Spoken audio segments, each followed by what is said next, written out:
It's time for the End of Conversation podcast with funny man Damian Lemon and the voice of your choice, Ali Muhammad. Yeah, 1 2 1 2. This is Damian Lemon. This is Ali Muhammad. This is In the Conversation. The podcast. We in the building. For sure. What's up, man? How you doing, bro? Doing well, man. Yeah. Doing great. Yeah? Doing great. Doing good. There you go. Feeling good. How are you?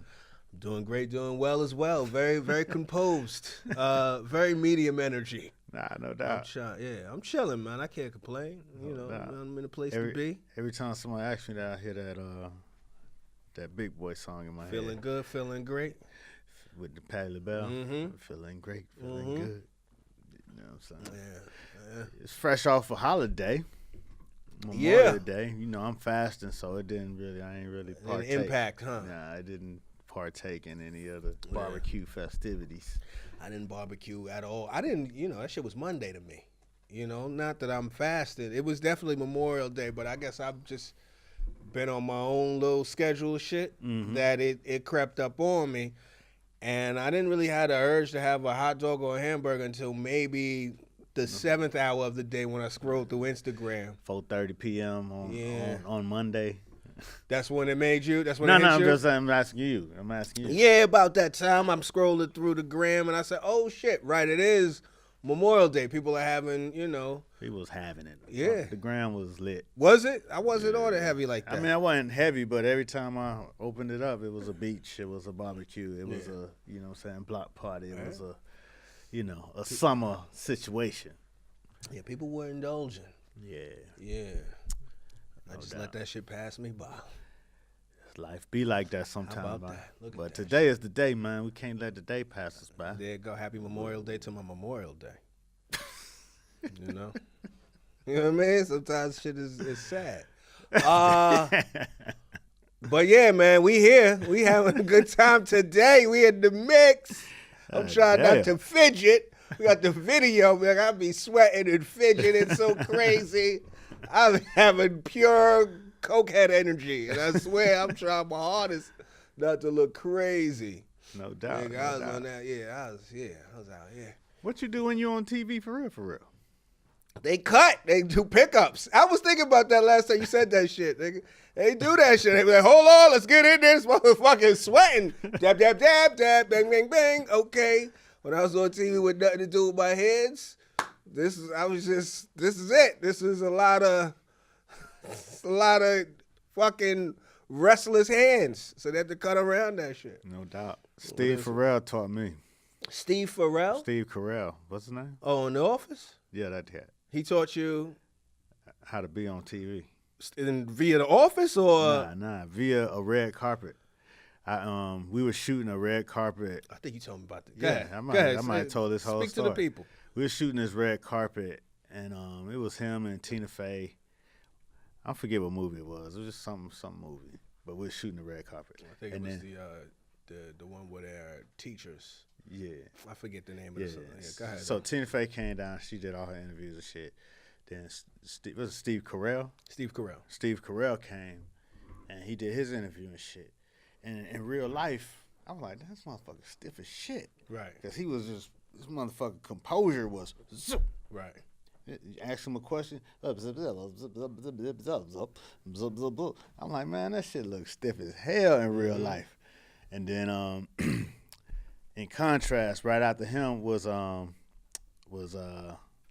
Cookie. What's Cookie? Taraji. Taraji came right after Steve. Mm-hmm. And she was on some, you know what I'm saying? She was Right. black with it, you know what I'm saying? She was, Yeah. And so when I went back and looked at the footage, Mm-hmm. you know what I'm saying? Because Taraji looked normal to Right. me. Because, you Right. know what I'm saying? I'm used to that kind of energy. Yeah. You know what I'm saying? And Steve looked like a robot to me. Right. But then when I went and looked at the footage in the computer, Right. Steve Carell, his shit looked polished. He looked like a professional. He looked like this shit was, you know what I'm saying? It didn't look stiff on TV. It just looked like the motherfucker was composed. Yeah. Taraji looked like She looked crazy. like a wildcat. Like, you know what I'm saying? So it's real. So, you know, I try to keep that in mind when somebody turn the camera on. I try to compose myself a little bit. Dude, I could barely follow that story because I'm trying so hard to keep my arms in place. Like that ass, like I'm here, but it take a good 15 minutes for me to truly get in the conversation now that we got these cameras.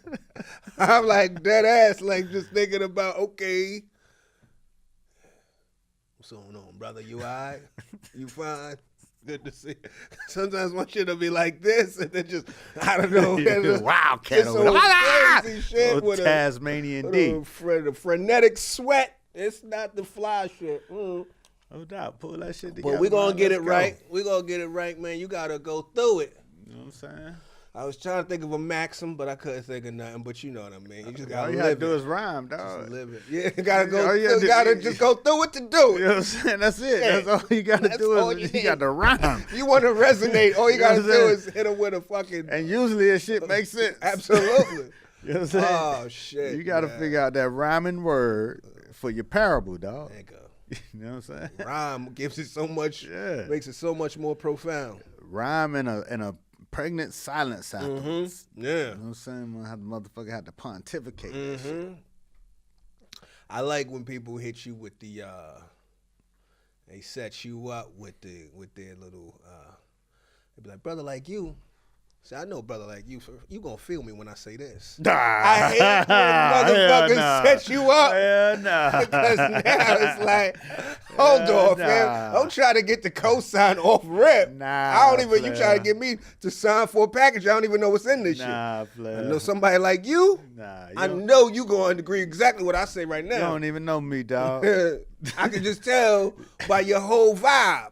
You know what I mean? So when I say this, I can look at you, and I can tell you gonna get what I'm about to say. See, I let them get it off. You know what I'm saying? I ain't gonna let them have it if it don't come off right. Right. But I like those cats who shut all that shit, that type shit down. Nigga, don't be putting no motherfucking words in my goddamn mouth. Motherfucker, say what you got to say. Don't put me in it. Motherfucker, you don't know me. You know what I'm saying? At all. That type of shit my pops would do. Shut the shit down before she even gets started. Motherfucker don't even want to say it no more.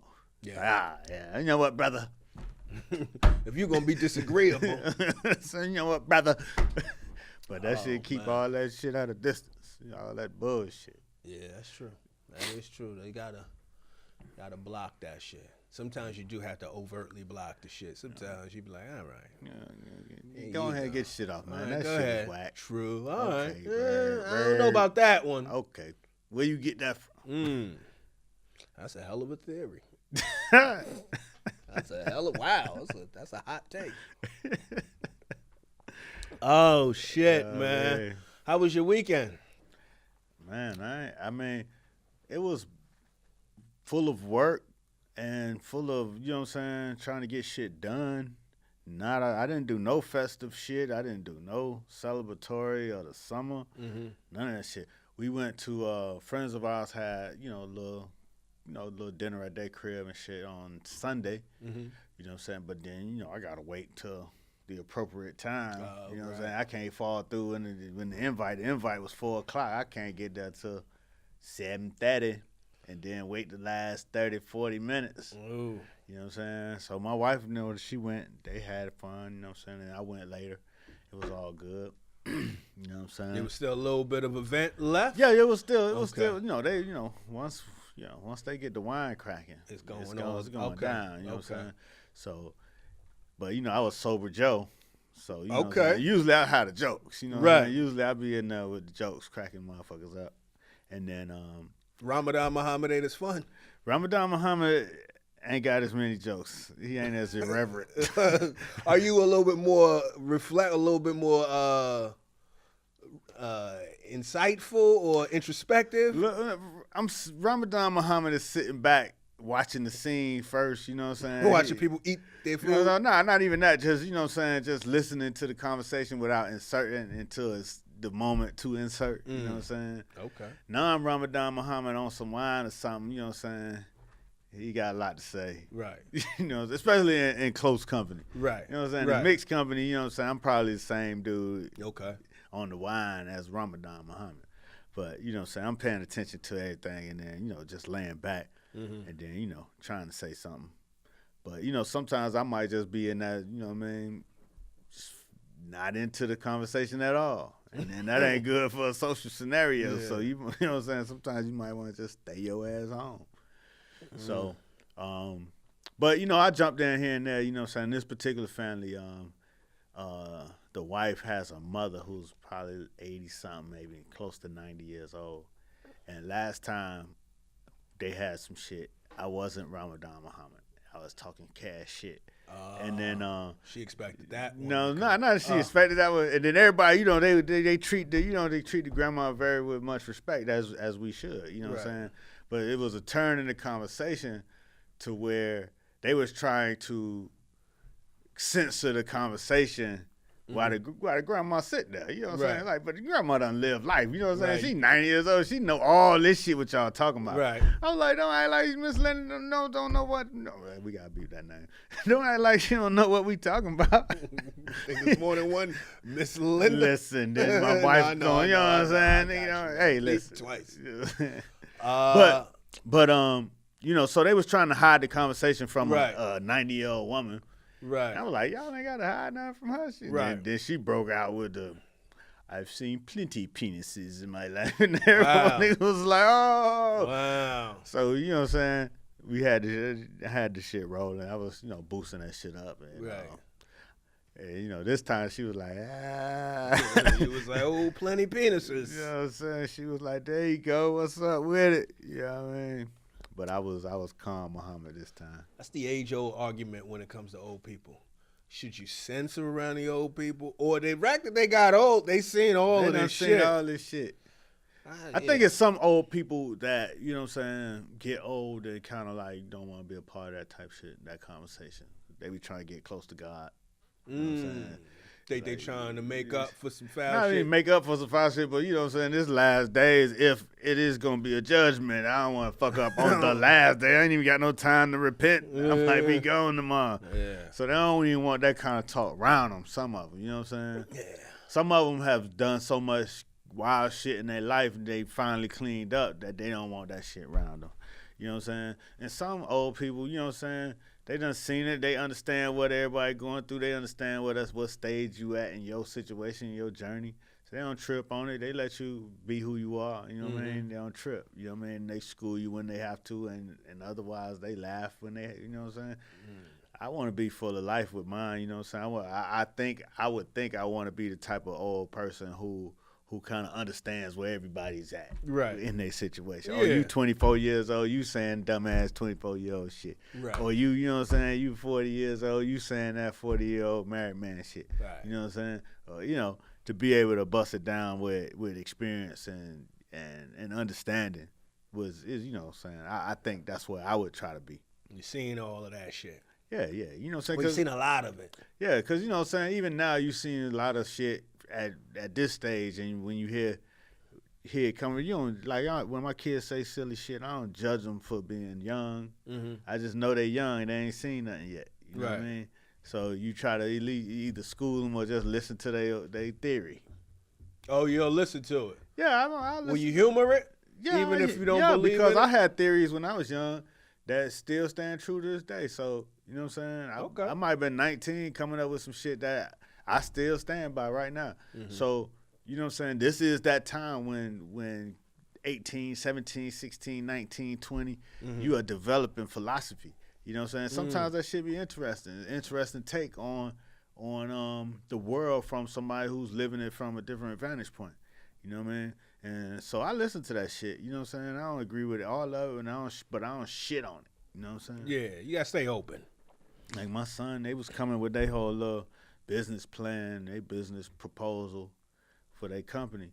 And, you know what I'm saying? And in that space, I definitely had to catch myself before I even started talking because they don't know. But that's the beauty of being young and you don't know. So you go for that shit, you know what I'm saying, without no expectations of failing because you don't know. When you get old and you don't bump your head at some shit, sometimes you don't shoot the shot because you scared of failure. And I just remember being young, we didn't give a fuck. We just went and did that shit. Right. And we won because we just did that shit. So I don't want to steal that moment from a 19-year-old. You know what I'm saying? I give you game where you ask for it, But if you feel like you could do some shit and accomplish some shit, try that shit, man. You know what I'm saying? You know, so I just had that happen, you know what I'm saying, the other day, like Friday. Friday night, they came with their little business model. You had to fall back.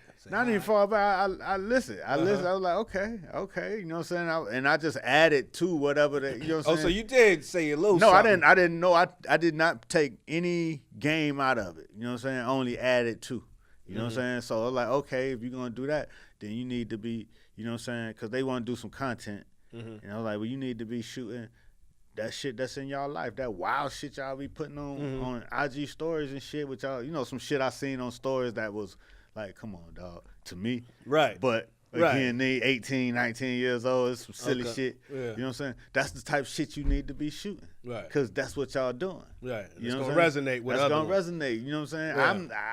To me, That's not your demo. Yeah, I'm thinking y'all niggas crazy. You doing some silly shit. You need to calm the shit down. Right. But man, let be 19, man. And you let it all rock out, restraint. As long as it ain't encroaching on, you know what I'm saying, in no danger or no crime or, you know, shit like that. You know what I'm saying? Be 19, motherfucker. That's what's You know what up. I'm saying? That's dope. Because nobody wasn't telling us no shit when we was doing our shit. It depends. There are parents that are, especially parents that could be overbearing. No doubt. That don't really want to, like you said, 18, 19, these are when you coming up with your theories, coming up with how you going to live your life. But at the same time, it's that time where I guess parents are letting go of their children, not letting go, but allowing freedom to bump your head and shit like that. And it might be that impulse to grab the remote and be like, no, nigga, you got to do it like this. You know what I'm saying? Like you back on when you should, like to your point, practice some restraint. And I would imagine that shit might take some energy. It do take energy to practice restraint, but if you can see yourself in your life at that stage, and you know what I'm saying, the shit that you want to add is the shit that you wish somebody had told you at that age. Not, you know what I'm saying, Not the detraction. Not the detraction and the, you know what I'm saying, like the fear. Because a lot of older people put fear in your shit. You know what I'm saying? A lot of people hear something you're doing and be like, ooh, nah, that's a little risky, ain't it? You know what I'm saying? Right. And then, you know what I'm saying, take the energy out of what you're trying to do. And people did that, but we didn't give a fuck. You know what I'm saying? And we just did the shit anyway. Right. And you know what I'm saying? Even when it won. When we bumped our head, we bumped our head. You learn your lesson. You know what I'm saying? It's like, you know what I'm saying? At FAM, we started this TV show. And the first week on the air, you know what I'm saying? They put us on at 6 o'clock. We didn't have no fucking idea of what happens at 6 o'clock on TV. Right. You know what I'm saying? All we know is we had this show and we delivered it to the TV station.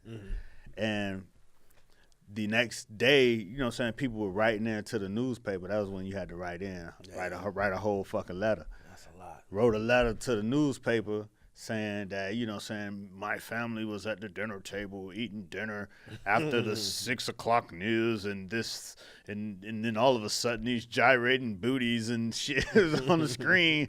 This is an outrage. Yeah. And we got kicked off the station. You know what I'm Damn. saying?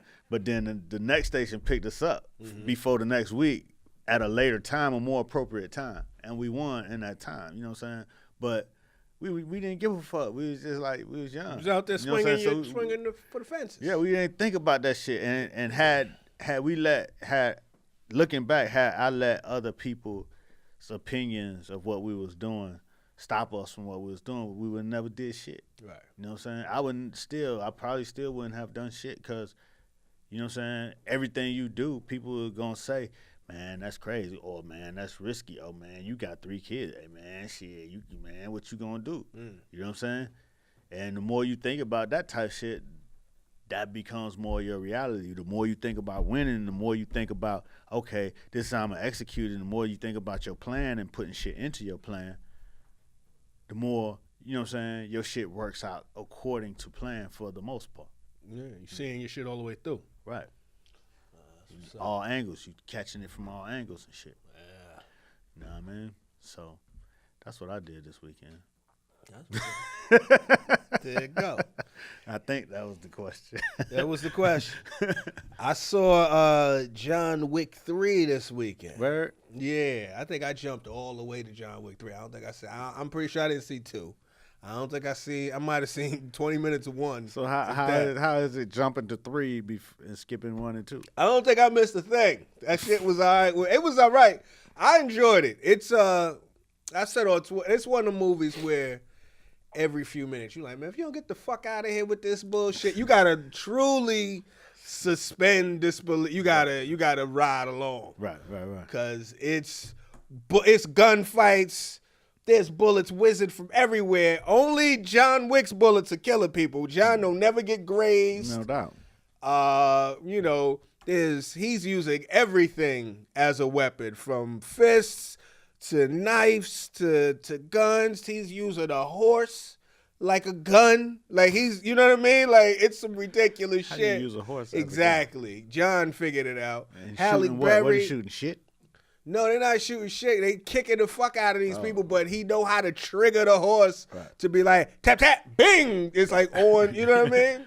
And he just know it like this because he's that motherfucker. Right, he just rolled up on this horse he ain't never known before. He didn't even ride the horse. He just saw the horse sitting there. He tapped the horse on the abdomen. The horse knew the kick. It's like shit like that. The horse and him never even, they never spoke to each other. Horse whisperer. Tarzan. Absolutely.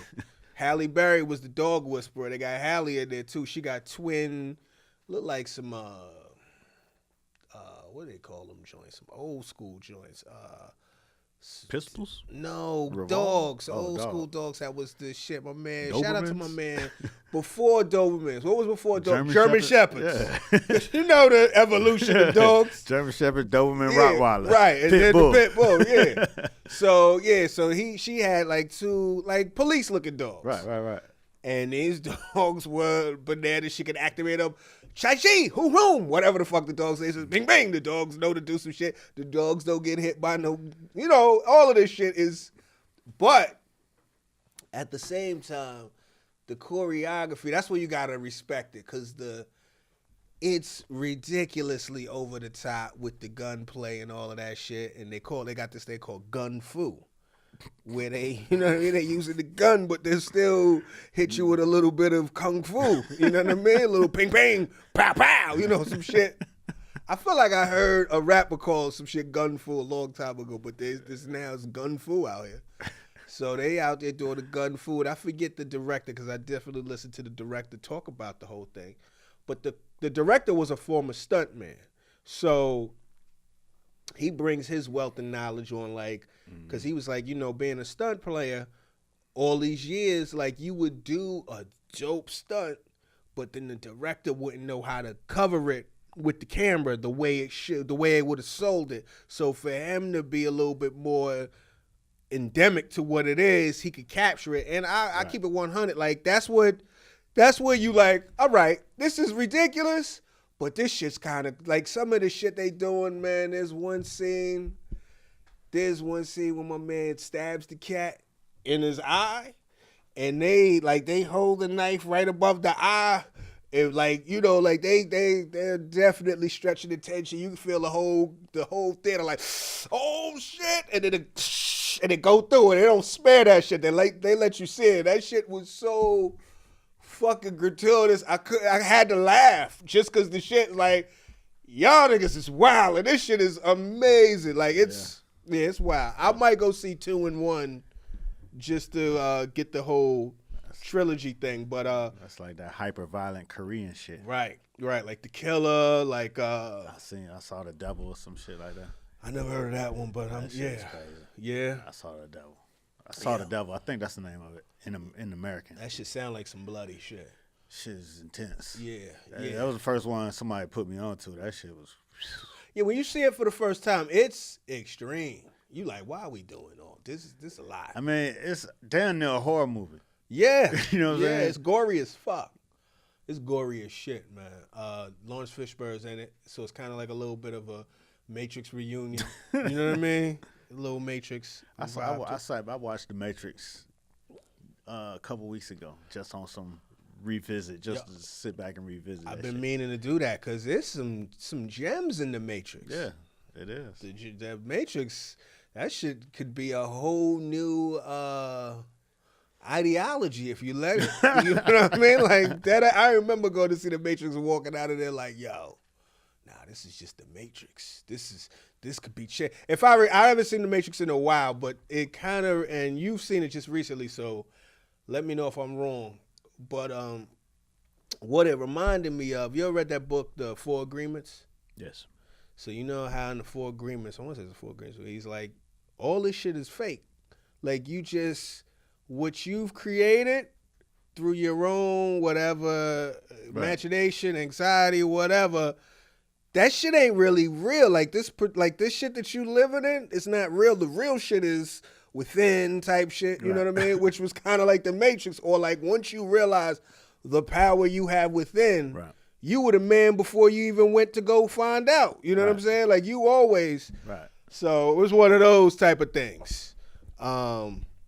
Yeah, definitely. What you think watching it again? I mean, it still holds up. You know what I'm saying?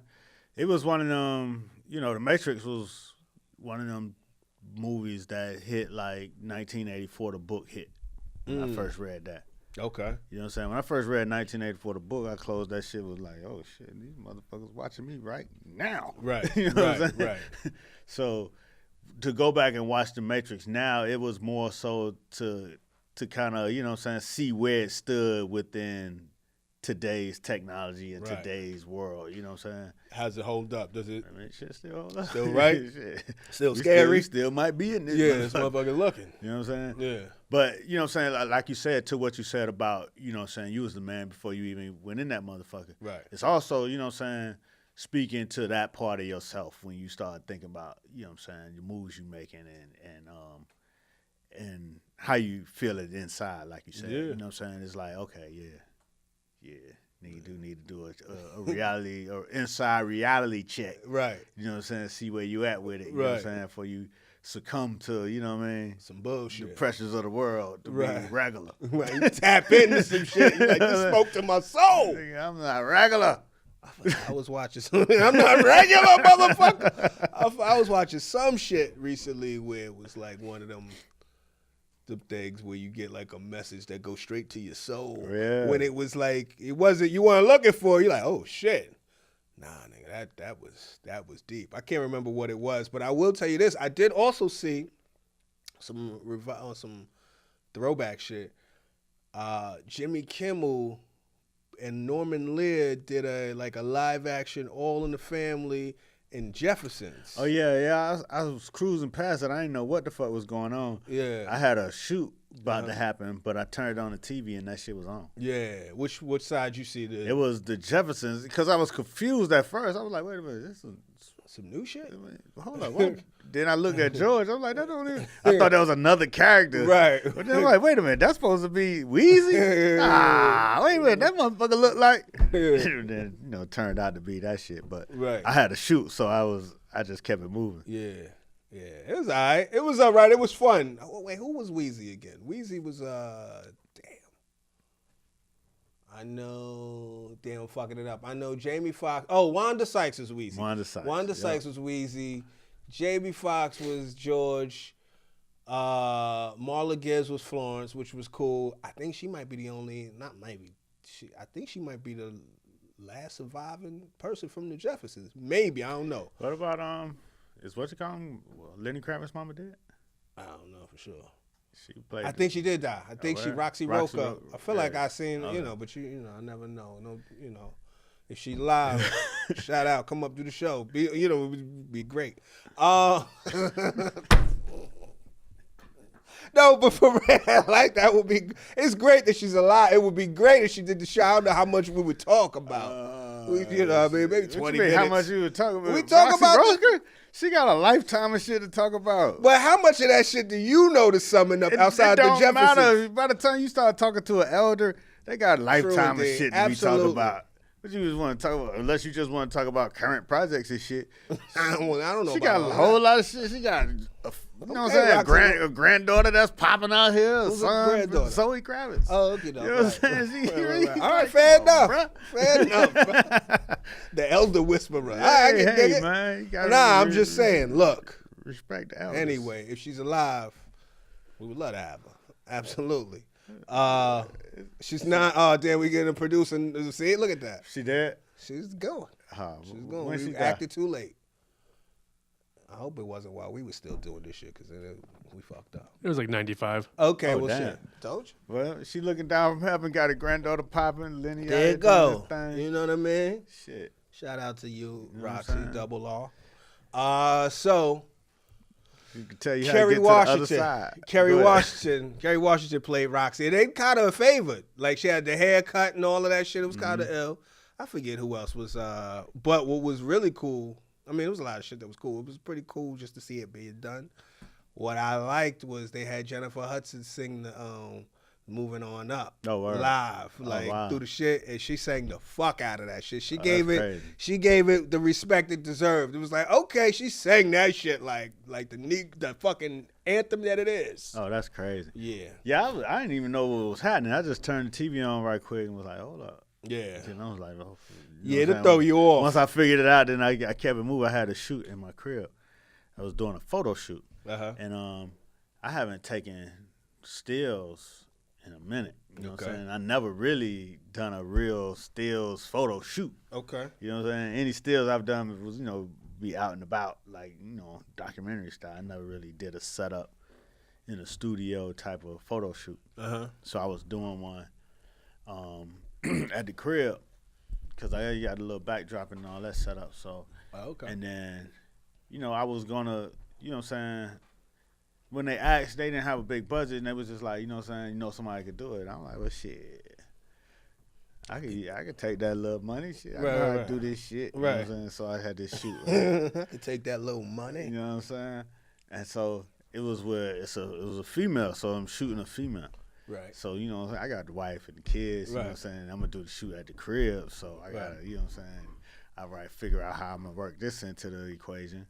So I call my wife, like, hey, you know what I'm saying? I got this shoot at the crib, you know what I'm saying? What time you know what I'm saying? What time do you get off so I could schedule it within the, you know what I'm saying? Parameters. The parameters of when you in the crib, you know what I'm saying? And so I do that. I'm trying to be honorable ass, Jon Snow ass nigga. Jon Snow. So I set it up, you know what I'm saying? Boom. She get there a little late. So my wife already there. She chilling, She come down, meet her and all that, you know what I'm saying?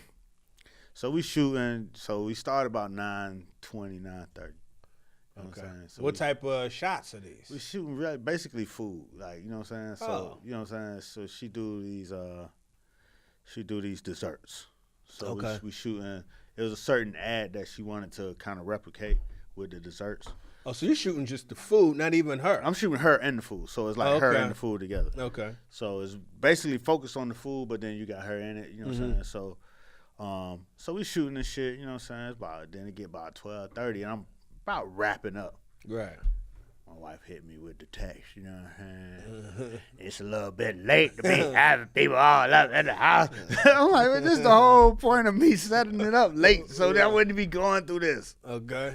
But now I'm going through it. Yeah, man. You know what I'm saying? It was a beef. I'm like, damn, what the fuck you think I'm going to do? You know what I'm saying? After dark. You know what I'm saying? What I'm going to do? What I'm going to do in my own house? I got kids running up and through here. My wife coming down randomly whenever the fuck she wants because it's her house. I guess it's the optics. Or it's the fact that sometimes you just want your house back. You know what I mean? Like, after a while, you just like, yo, I want to walk through my house. Like, I don't give a fuck. She going to bed. So he felt like it was just... It's just the fact that it's just a chick, you know what I'm saying? Then she trying to come up with some stuff that, you know what I'm saying? Hey, you don't do this at other shoots. I'm like, I do this same shit at all my shoots. Because I had, you know what I'm saying, I had 2 bottles of wine, I had 2 juices, you know what I'm saying? Oh, shit. Just, you know what I'm saying? Just when we have a guest here, we bring some, you know what I'm saying? We bring a drink. You know what I'm saying? Every shoot I do, you know what I'm saying? We do that if it's, you know what I'm saying, something where, you know. It's all the wine about. Exactly. That's looking crazy. You know, I thought it was Ramadan. What's all the wine? You bought this or she bought that. I bought it. You ain't do this with such and such had that shoe here. I'm like, because I bought beer. Hilarious. You know what I'm saying? They wanted beer. You know what I'm saying? Damn. So it was like a brief tension. You know what I'm saying? I'm like, I thought I was doing it right. Let's see how Jon Snow got sent to the north. Man, them Game of Thrones references is over. You know what I'm saying? Nah, it ain't over. The references ain't over. Man, we ain't gonna do the do the talk. You gotta censor my references. I ain't gonna censor it, but you just hit me with 2 Jon Snow back to back, so you know I don't really know enough. You know enough about Jon Snow. I know that the nigga was supposed to be king, but he ain't want to be king. Right. That shit don't got nothing to do with this photography thing. Yeah, everybody listening know what the fuck I'm talking about. See, but that's my point. They know what I'm talking about. I done broke the whole shit down how honorable Jon Snow was. I'm just saying, them Game of Thrones references, they dying out and probably got 2 years on that. Hey, man, when they dead, they dead. I won't use them no more. I have something else to use. But they still fresh right now, so it's being used. Dusty. Go ahead, though. So you say, John, so now you got this lady in the house. What type of food? What type of food is she using? Desserts. Doing some glitter strawberries. Sound wild sensual. I mean, glitter strawberries after dark. That shit sound wild. I dig it. I know it's benign as fuck, but imagine keep 100 though. Imagine somebody was like, "Yo, your lady downstairs taking photos of a dude with some chocolate covered strawberries after midnight."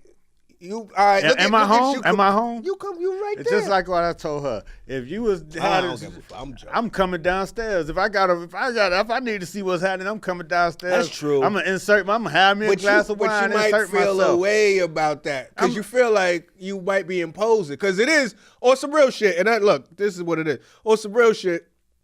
It's a set. It's some working going on, right? Mm-hmm. But at the same time, it's at the house, right? And then it's like. So I mean, obviously, y'all negotiate whatever y'all negotiate, but if it's some late shit, I want to be in my house on some late night shit. You know, I might want to walk around with my drawers on and shit. But hold on. But then I feel like I'm imposing in my own crib. Like in my own crib, I'm like, oh, you guys. And you might be, but see, if I came to your job, you know what I'm saying? I can't be rolling all up doing what the fuck I want either. I'm at my job doing my work. Oh. You understand? And now, I understand, yes, it's in the crib. Yes, it's, you know what I'm saying? It's a tricky negotiation. But I felt like it would have been a whole lot trickier if I did the shoot. Nobody was there? If I did the shoot at motherfucking 11 o'clock in the morning and ain't nobody there but me. Yeah. You know what I'm saying? That may be. You know what I'm saying? Not that mattered to me, no kind of way, because it don't. But being, all right, let me go ahead and do this the right way. I'm gonna do it at this later time because everybody be home. Ain't nothing, you know what I'm saying? Ain't nothing. Mm-hmm. Ain't work out like that. Glitter strawberries after midnight. I mean, it wasn't like I said, dog. In so theory, it's glitter on the strawberry, like real glitter? Was it edible glitter? Yeah, some edible shit. It's dope. This shit look dope. Yeah. Yeah, you know what I'm saying? Shit look dope. I'm gonna show you. You had a good time with it? Did you get comfortable feeling like with the stills and all of that? Or with the stills, once I got the light right, you know what I'm saying? I had to go through a couple of setups before I got the light how I wanted it. But once I got the light right, I was like, oh shit. What's the biggest difference in your approach? Obviously, one is static, but like, what's the difference? Two different sciences. Like, okay, so this is all about light. It's about in video you can move around and do a bunch of shit, and you know what I'm saying. I know what to do in video. You know what I'm saying. I've been doing it, exercising the video muscle for you know what I'm saying quite some time. And you could cut a lot with video too. You cut through, you know, since stills you got that one moment. Right. You know what I'm saying? And then, see, the thing about stills is, which I never really had to do in video, is like posing. You know what I'm saying? Motherfucker got posed, and you had to be posed a certain way for the shit to look right. Right. You know what I'm saying?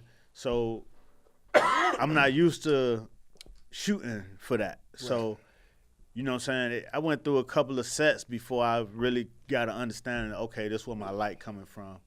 And this is how it's falling on the subject on the strawberry, but then you know what I'm saying, I still gotta have the subject in there as well. So once I got the light right, you know what I'm saying, and then I went and got this reflector from downstairs that I used on another shoot. You know You know what I'm saying? You know, it's just stuff start popping in your head from other shoots that you've been on. Yeah. Seeing shit. Like, okay, let me go. Whoop, whoop, whoop. Once I rigged that up, I was getting good light. Then I was like, oh shit, this shit popping. You know what I'm saying? Now, and then I'm shooting all manual lenses. You know what I'm saying? So no autofocus at all. So you got to make sure that shit is on fire. You know what I'm saying? So I'm, you know what I'm saying? You got to know. Tripod or you going? I'm going tripod, but then once I got into it, I went handheld on some of them. But I always do a set tripod, then go handheld.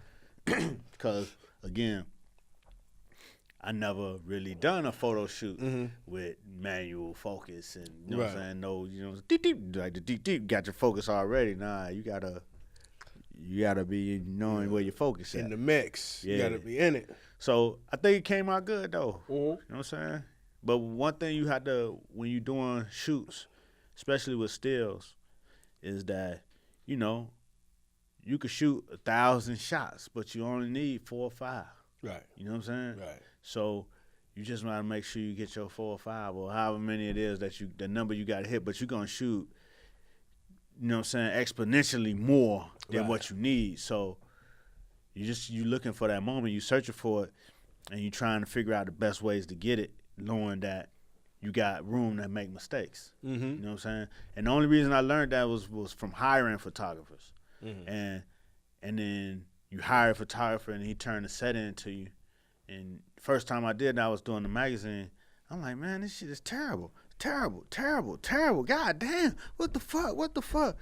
And then you see the one that's like, oh. Right. Then you ain't worry about the terrible ones no more. You know what I'm saying? Oh, okay, this how I go. You know what I'm saying? And then in most cases, a lot of photographers don't even like to give you the whole set. I was about to say, yeah, they don't want to show you all that contact sheet, right? Yeah, but when you doing a magazine, I need to see all that shit, man. Because, you know, some of it I might want to use in front of the book as like an offshoot type of, not a real clean photo. Right. So I want to see all that shit. But a lot of times photographers don't want to give you all that shit. So they only want to give you the ones that came out right. You know what I'm saying? So, you know what I'm saying? With that in mind, I know I don't have to get every shot right. Right. I just got to find my way and get to the shot. Right. Whereas with video, it's more about the moment, I guess. With video, you got the same concept. Every shot don't have to be perfect, but you got to capture the moments. You know what I'm saying? And in each moment, you know when you only got one shot to capture. You know what I'm saying? Weddings and shit like that, I don't do many of them. But wedding, you only got one time to capture that shit. Yeah. You know what I'm saying? But all the pregame shit, like with the setup with the ring and with, you know what I'm saying, you do this kids, you got time to do a couple of different variations. But in most things, you know, if it's documentary style, you know, every shot is not gonna be pertinent to the story. But when you know it's pertinent to the story, you know you gotta get that bitch. You know what I'm saying? So you drill down and you dig in, make sure your shit is steady and in focus. Doing that, does it make you less precious about moments and shots? Meaning, like, when you going through looking for that one shot, are you able to just delete all them other shits with no regard when you find that shot, or are you like, because I'll hoard the shit out of even the bad shots? I hoard the bad shots. Okay. Because I use bad shots. I use some shit what people consider bad shots. If it helped tell the story, I use that shit. What's a good shot to you? Because that's such a subjective thing, but like to you, what makes you say, that's it, I got it? Well, for a long time, you know what I'm saying, for most things that I do, a good shot is telling the story exactly how I wanted to tell it.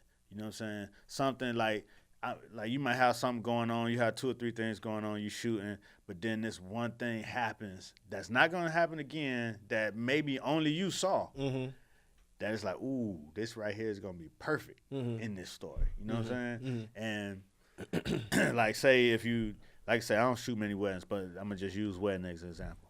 Say you shooting a wedding, and this is, you know what I'm saying, at the reception, you know what I'm saying, everything is going on, this is the main show, but then the father is talking to his daughter, crying a little bit off in the cut, away from everybody. Like a fucking sucker. And then you just so happen to be coming from the bathroom and Right. shit. You're like, oh, shit. That's it. You know what I'm saying? Like, that shit ain't finna happen again. That shit ain't finna happen out there. Yeah. You like, and you got it. They don't know you got it. So when you throw it in the mix, it's gonna be like, ooh.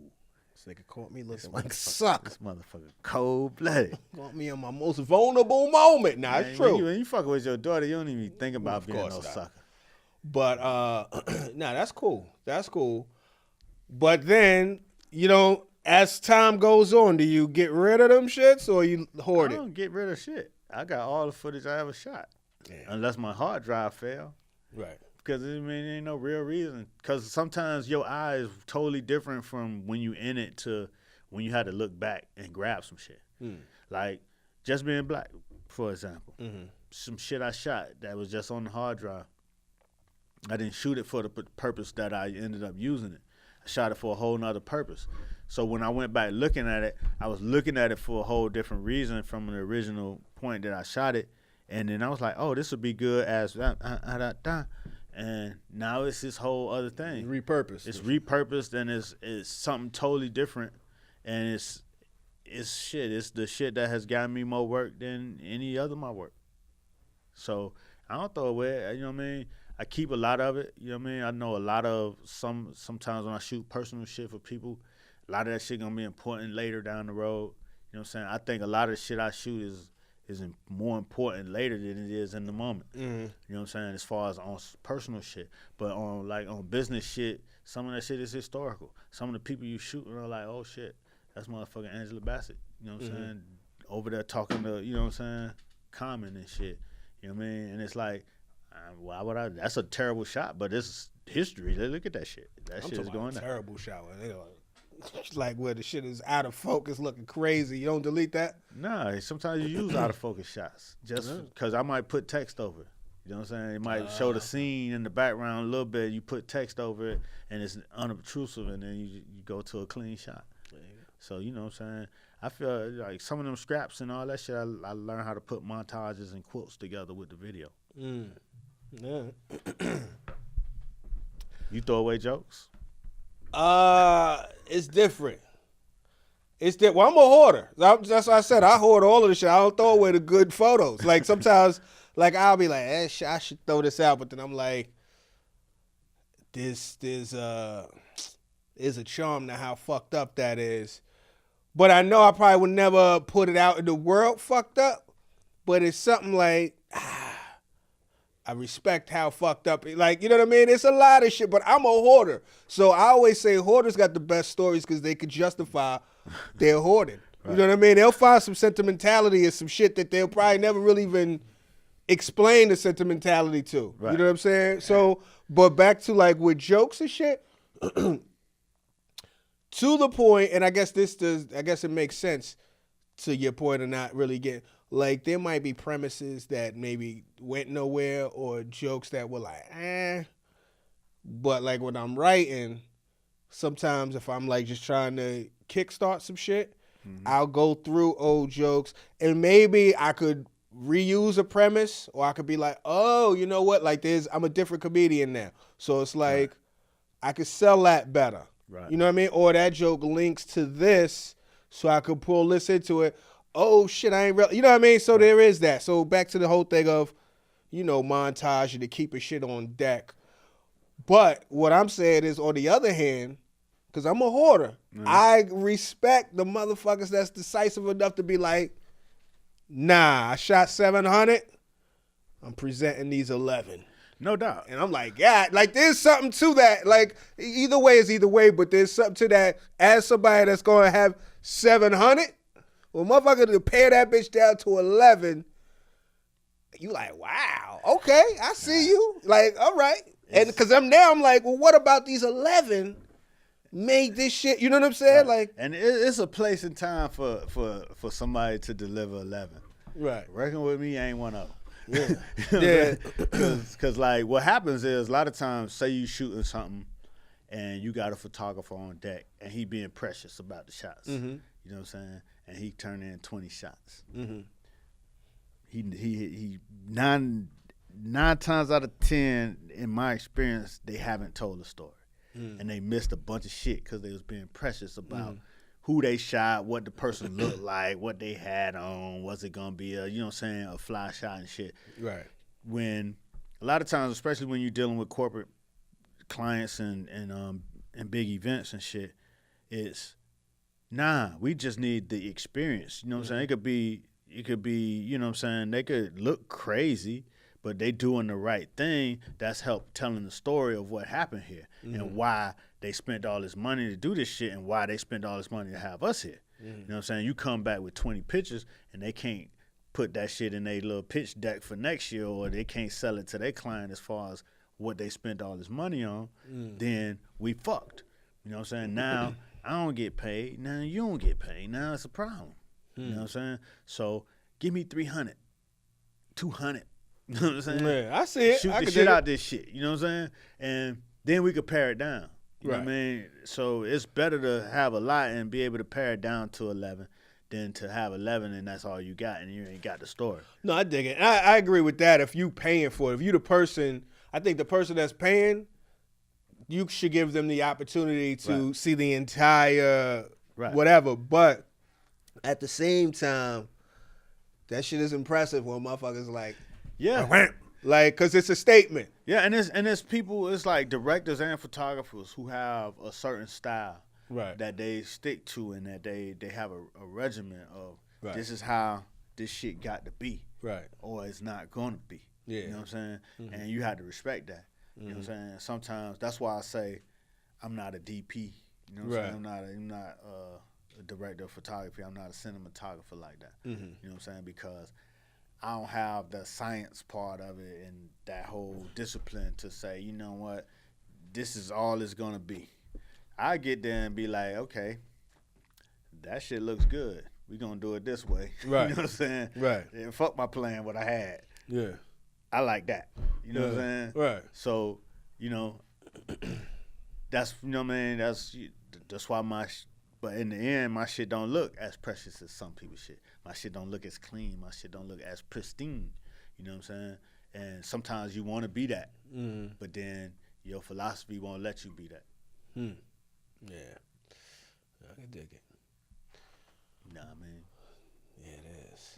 With that low rock. No doubt. You know what I'm saying? Up in the low, that's when you hit you. Yeah, man. What's good with your boy? Reset. What's good with your boy?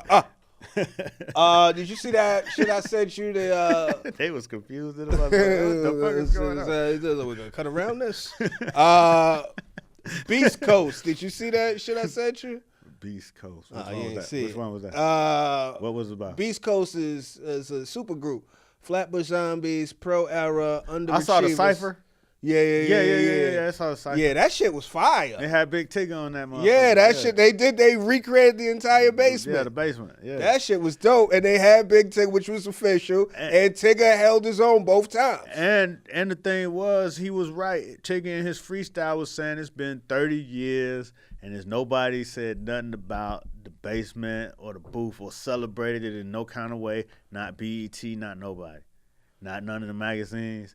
As important as the basement was to hip hop during the time, nobody's mentioned it, and that's what he said in his freestyle. He said that in his freestyle. I mean, all right, maybe. I think the basement has always been important. I don't think. But I'm saying, has it been celebrated? Well, has it really been 30 years? Yeah, shit, 30 years. What's that? 89? I don't know. That's 30. Wait, 89, 99, 2000. No, 2000, 99. No, 99 is 20, so 89. Yeah, the basement wasn't around in 89.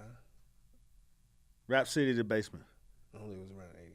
It could have been, but I don't think Tigger wasn't. I mean, Tigger wasn't on it. Tigger wasn't good. That's 90 something though.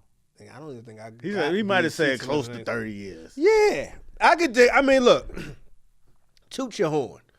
I don't feel like maybe it's too close, but I feel like the fact that whole Beast Coast shit came out, that's the homage that you kind of looking for on a certain level. And I don't want to say looking for, but that's the show that shit was impactful. Right. The fact that motherfuckers recreated the shit all the way down to the styling, the whole feel, like the whole down to the logo with all of that shit, it brought you back. Right. That shit was that's the flowers. Right. That's the flowers. Right. I'm just saying. While you alive. But while he was in it, he made it be known made it be point. that the, you know what I'm saying, that the people that it should have came from, I guess in his mind, Right. hasn't given it its props. But maybe I be on the internet enough to feel like I don't agree with that shit, because I feel like the basement gets referenced a lot, like particularly, I feel like they were kind of stylizing it. But particularly like that Dipset shit where Cam is counting the money and he freestyling, that shit is like that shit is like iconic. There's moments, the fact, you know, like I guess everybody could be talked about more, and everybody could be part of. Who's bringing that up? I see it on the net all the time. I see it on Twitter. I see it on Instagram. I see that shit on Tumblr. Like I've seen people point to that moment particularly. Right. But he's saying in a more official way, he hasn't been celebrated. I hear. I mean, look, I'm not one to knock nobody. You don't think he should have a Rap City special? I mean, that would be dope. I think there's a lot of shit. We gonna keep it funky. I think BET ain't celebrated as it could be, as it should. BET. Who celebrates BET? We do maybe once when the BET Awards come out, and maybe when the Hip Hop Awards comes out. As an official platform, you know what I'm saying? It could. That's what he was referencing. As an official platform, BET hasn't done nothing, or Viacom, whoever the fuck. There's no VH1 special on Rap City Basement. I mean, you can say that about no hip hop honors for the Basement. Yeah, I can see that. You could also say that about like Yo MTV Raps a little bit. Like they, you know what I mean? Like they ain't really. They did a 25 year some year. They might anniversary for. They might have. I've seen a special for Yo MTV. They Raps. might have. It's time for BET Rap City. Like it's not a whack thing, but I don't feel like it's been overlooked. But I'm not Tigger. You know what I'm saying? Like we worked with Tigger based off the fact of what he did on the Basement, and the fact that 20, 30 years later, when it's not really that long, but at least 15, 20 years later, he's still on point. Matt, look up Rap City The Basement. See when that show came on. So it says it started in August 11th, 89, but then wasn't named The Basement until 99. 20 years. 30 years. 20 years. It wasn't called The Basement. It started in 89. But it wasn't The Basement. But if Tigger was doing it, that shit. Tigger wasn't the first host of rap. Tigger, we find out where Tigger came, because it was, what's my man's name, though? The mayor, I think, Chris, the one, the comedian cat. I forget his name. He might have been the first one. City. Then it might have been Joe Claire and Big. So 20 years. He might have said 20 years. He might have said 20 years. And my thing is, I'm not saying that the shit wasn't worth it. It's not due for celebration, right? 20 years, 30 years, we go with it's due for celebration. I just don't feel like it's been looked over. But that's me. Right. That's me. I feel like it wasn't a whole lot to, when they did that, it wasn't like I had to scratch my head and be like, now where have I seen this? No doubt, but it's still a different thing once it's presented in a fashion of saying, hey, this is a thing. You know what's so funny? I didn't even catch that line. I might have caught it, but I didn't pay that much attention to that line, just for the fact that I guess it was in the midst of being celebrated. Like that felt like that was a dope homage to what the Basement was. Right. Like they recreated the fucking Basement, the energy and everything from your and peers. I feel like that's the ultimate dedication. You know what I'm saying? It's almost on par. It's like fucking what they did with the Jeffersons. You know what I mean? And it was in less time. The Jeffersons been off there. When did Jeffersons go on there? But that was a way bigger platform. Man, YouTube is big. YouTube, that shit was on YouTube. Niggas see that shit in Germany. In East Germany. Your special was on YouTube. Right, nigga. Nah, I'm just saying though. Well, let's be honest. It's the World Wide Web, so I understand. It's boundless. It is boundless. He's just saying in a more, I get nigga. You know what I'm saying? In a more rarefied, dignified. More dignified way. Who? This is the real question, though. Unfortunately, like, well, who's the property that would give it its BET. grace? Should BET give its own grace to BET? who else gonna give BET the grace? Oh, so you saying they need to do a whole basement special? A special. Yeah, I guess it's time for that. Hip Hop time for Awards. that. At least give them an honorary lifetime achievement basement freestyle award. Well, let me ask you shit. this: maybe they don't directly point to it, but let's be honest. BET does the Hip Hop Awards, right? I think since the beginning, there's the cipher in the Hip Hop Awards. And they don't. And Big Tigger's at a lot of these BET events. He's not at the cipher. Right. I don't know if he might have been, but I think he's a TV One, Radio One person. Right, but is the cipher not an element? It is. It's direct relation to, and it kind of looks a little bit like what the basement looked giving like. him no props on that shit. You know, they just took your shit and kept it moving. Was it his shit, or was he the guy that did the shit? Listen. They put the Bo Jacksons out. They don't put 30. They don't put his number back on them shits. Hey, you know what I'm saying? You know, they would have did the same to Jordan if he ain't. You know what I'm saying? If he ain't get his business right, get his business right. You know Jordan said, "Nigga, y'all gonna have to call. It's gonna have to be called Jordans." Exactly. That's a different. That's a negotiation. Exactly, and I guess when negotiation ain't there, you rocking with a competitor. You know what I'm saying? They not throwing no shine like that. But as a fan of it, you know what I'm saying? And if we took the business aspect out of it, I think that if BET did a basement, you know what I'm saying, retrospective special or whatever the fuck, just gave the man some type of props. Yeah, I think that shit would be dope. He can do that. Absolutely. The whole BET, the Rap City is due like an in-depth retrospective. Absolutely. I'm not saying it's not worthy of that. I guess he's stuck in the matrix because he could get an unsung, but then maybe TV One. Niggas don't want the unsung, right? TV One like, nigga, we ain't doing no unsung on BET. Fuck them. Well, there's that. But it's also, yeah.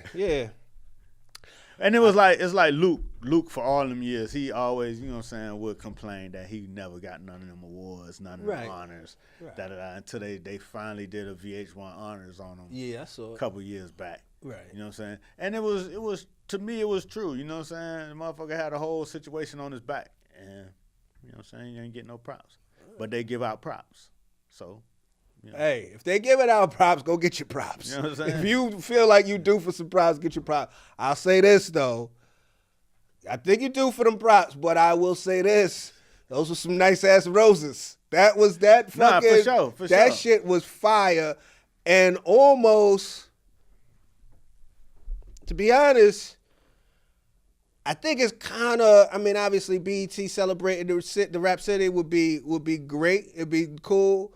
But I think seeing the some artists that it impacted, some peers, from the next generation pay homage to how this shit was such a moment to us that we want to recreate it. Right. I feel like that shit is, in my opinion, I like that more than BET saying, let's dig into our archives and give ourselves some props for some shit that we did 30 years ago. It's worthy of it, but it's good business. You know what I'm saying? It's a retrospective. It's like, let's go into our catalog and leverage our catalog for, you know what I mean, whatever we could get off of it, and celebrate the people that impacted and carried out our legacy. Yeah.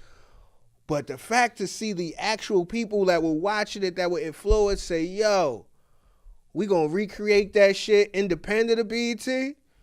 That shit was dope. And I think those are some fire roses, especially to get Tigger to bookend that shit, to crack the shit open and end it just how he did. And the fact that he was still vital enough and at the top of his game to where he didn't put out no bullshit. Cause sometimes when they get to like what's the word? Honor time.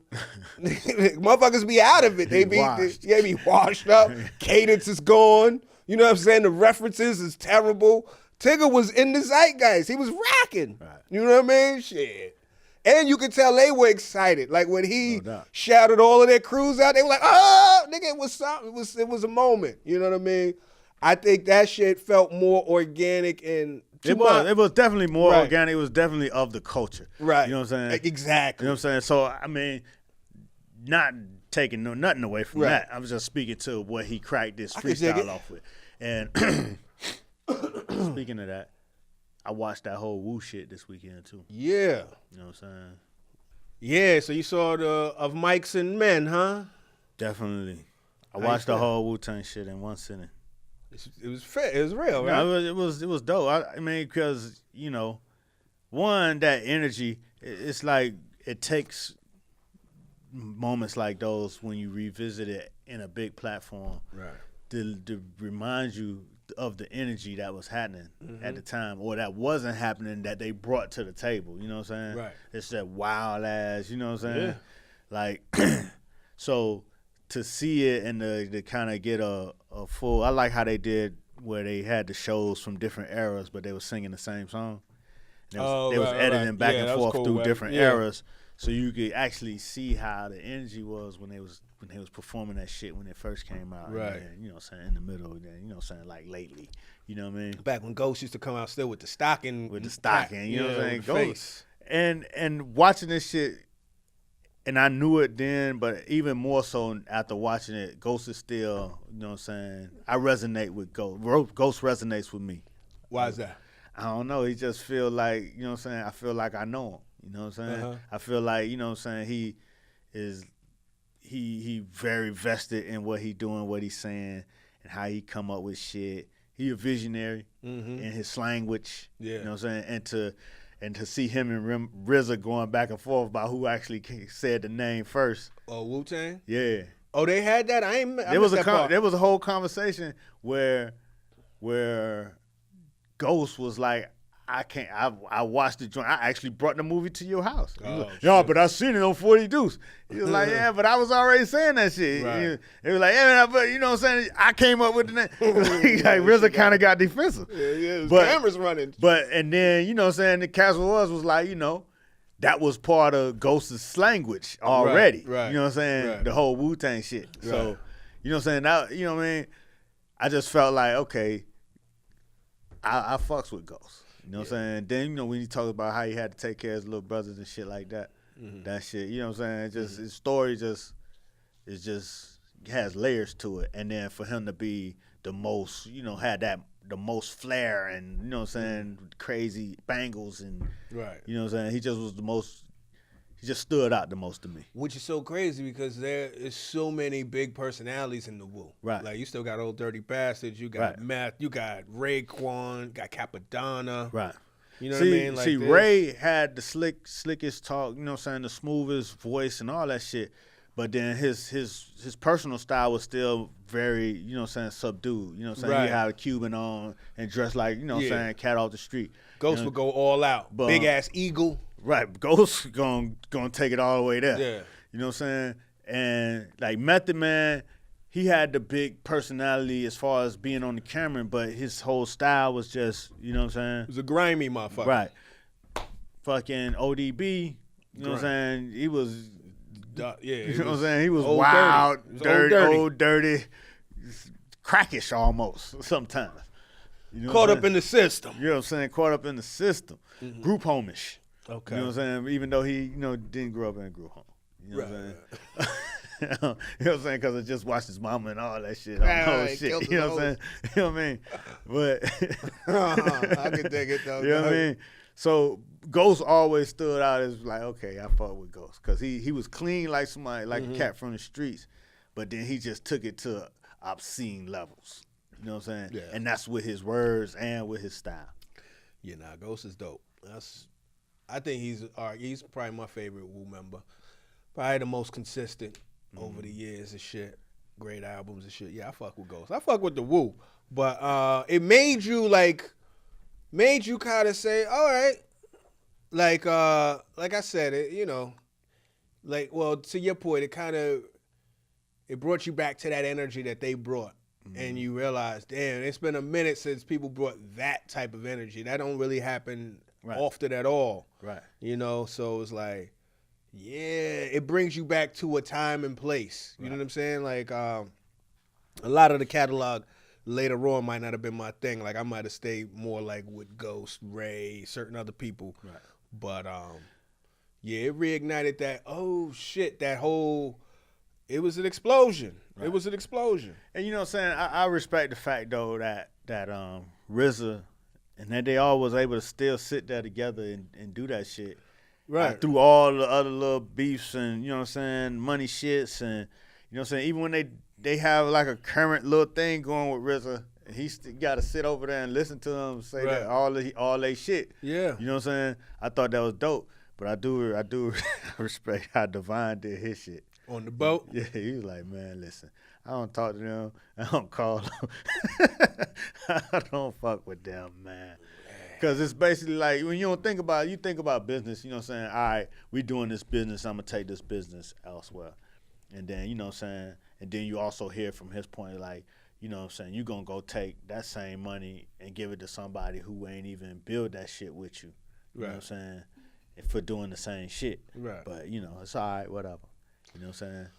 And then you also see how the conflict came into play where Divine and Power put up bread.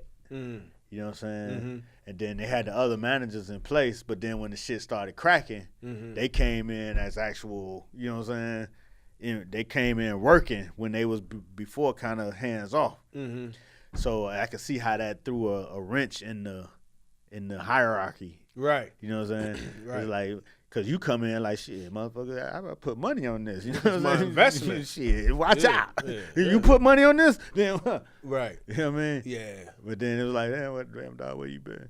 All this time, nigga. Right. I've been making money. Yeah, it's tough. Fuck out of here. It just show how raw the whole shit was, how they was just getting it in the moment. Like, you know, there was moments where, like, you know, they figured that shit out as they were going along, and sometimes maybe they didn't have the right business mind, or they didn't prescribe to the right business theories and shit like that. It was a lot of that. I thought was really cool. I heard just to the point of how they could sit down still, even with all of the shit that they got. They might, you know, they feel away and, you know what I mean, maybe have some beefs or some issues or whatever, but they still, it feels like they still understand that the collective is greater than one. You know what I mean? The whole is great, and it's like it's a true brotherhood throughout it all. And beyond that, I think Sasha Jenkins pointed this out. He was talking about how you see black men cry or deal with depression or whatever, like, but like truly process feelings, keep it honest with each other. You know what I'm saying? I ain't like that shit. I felt the way. I was hurt by that. Whatever. Say that shit face to face. However it feel, it's gonna be awkward, but I gotta get this off my chest. I need you to know that we can move on because we've invested something, but I want to be able to speak to however I feel about it, as opposed to, you know, a lot of black masculinity subdue emotion and articulate.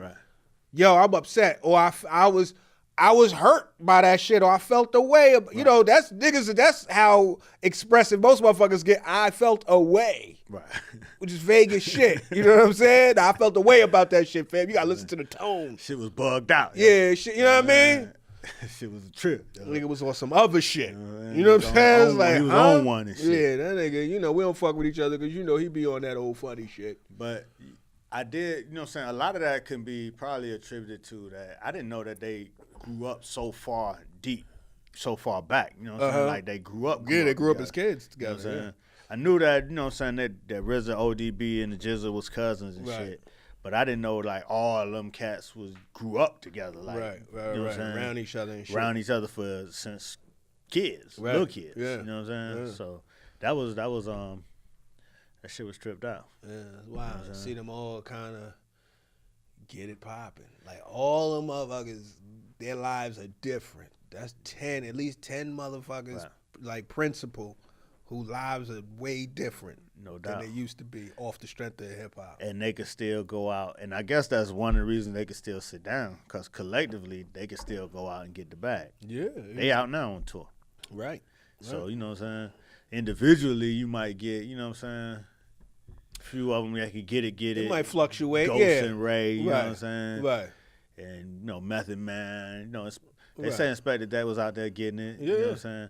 Like, I was surprised that they, like you said, the Speed the Tickets, you know what I'm saying, flow. I was surprised that a lot of them they was still quick with it. You know what I'm saying? Like, Capadonna still had a lot of wit with his freestyles and shit. You know what I mean?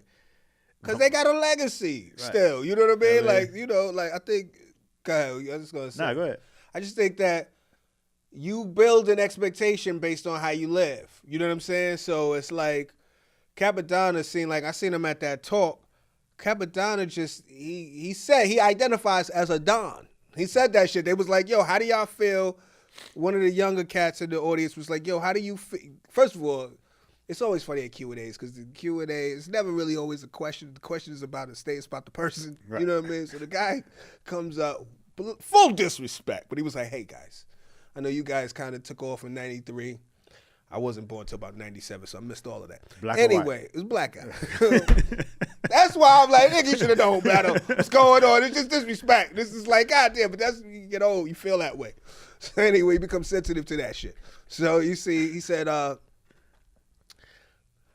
he didn't say y'all was washed, but he was like, your impact, I missed it. So, but I see you guys as older men, blah, blah, blah. How are you surviving in like social media era? I think he even said surviving, which made it sound like your shit is bleak for you. Right. You know what I'm saying? But I forget, YouGod was, they was about like Instagram and shit like that. YouGod was like, man, I don't really fuck with it. You know what I mean? I'm real private. I'm an OG. You know what I mean? I'll be on my, you know what I'm saying, keep it to myself type shit. And then they went to Capadonna. Capadonna was like, you know, I'm a Don, you know what I mean? So I got to get on. I got to splash these niggas every so often. Like, because he got some shit like that nigga's a Don. Right. And niggas want to hear the slang editorial. You got to come through, splash these niggas with whatever flavors you got, because that's what we know you for. Right. So with that, if the expectation is still there, the desire to keep your shit sharp, probably even starts even before the expectation, because that's just how you identify. That's who you are. The saddest part of the documentary though was Capadonna saying he was fucked up. That was weird because I didn't know if that was like he was being funny or like was he fucked up for real. Right, you saw everybody around the table was looking like the same shit. Like, this nigga finna ask us for some money, right? Well, you know, or say, yo, I'm like announce some fucked up shit. You know what I mean? Everybody was looking like. They was feeling the same way. Is this a joke or is this? But at the same time, it was funny though, because it was like it put shit in perspective. Whether it's real or not, it's like, my nigga, if y'all niggas is bitching, y'all give me $1 because I'm fucked up. And at the same time, even if you are fucked up, you still at the table, part of the woo in this documentary, part of this iconic fucking group, which probably make fucked up feel a lot worse. Which probably makes fucked up feel a lot worse because you comparing some shit, maybe. But it also is, you got more opportunity to maybe unfuck yourself depending on how you fucked. You know what I'm saying? Depending on, you know, what it is. But, like, the light is shining again on you. You know what I'm saying? Like, and the fact that you are a vibrant personality, people go pick up on that shit. That was RZA's reason. That was RZA's rationalization of putting out the $2 million album when nobody else knew it was gonna be an album. What you mean? He was like, but the light is shining. You know what I'm saying? The light is shining back on the woo. Like, you know what I'm saying? Like our stock is back up. Like, get to it, baby. Supply and demand, baby. There's a demand out there. Let's get to it. Hey, I know. You know what I'm saying? Y'all got fleece, but hey, you know what I'm saying? Look it. Let's go do this tour. Right. And then they got the Hulu show coming. That's what's up. So they out there. That shit was big. Yeah, man. I love it.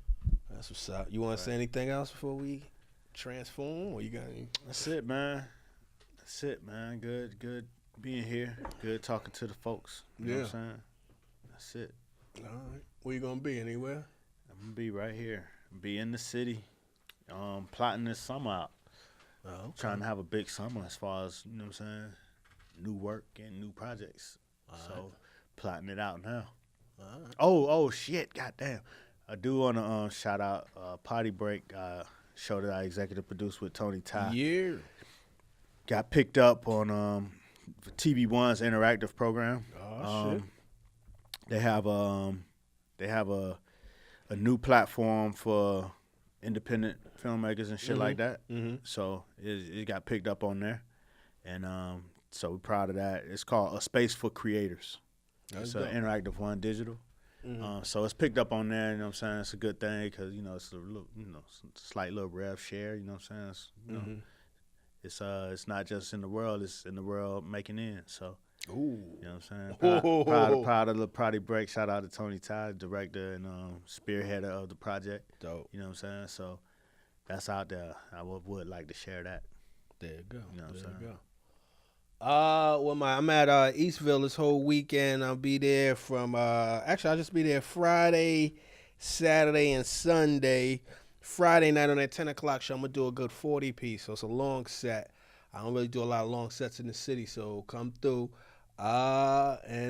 Shit. Until then, until next week, tell a friend to tell a friend, And even an enemy to get in the conversation. We are out of this biatch. Yes.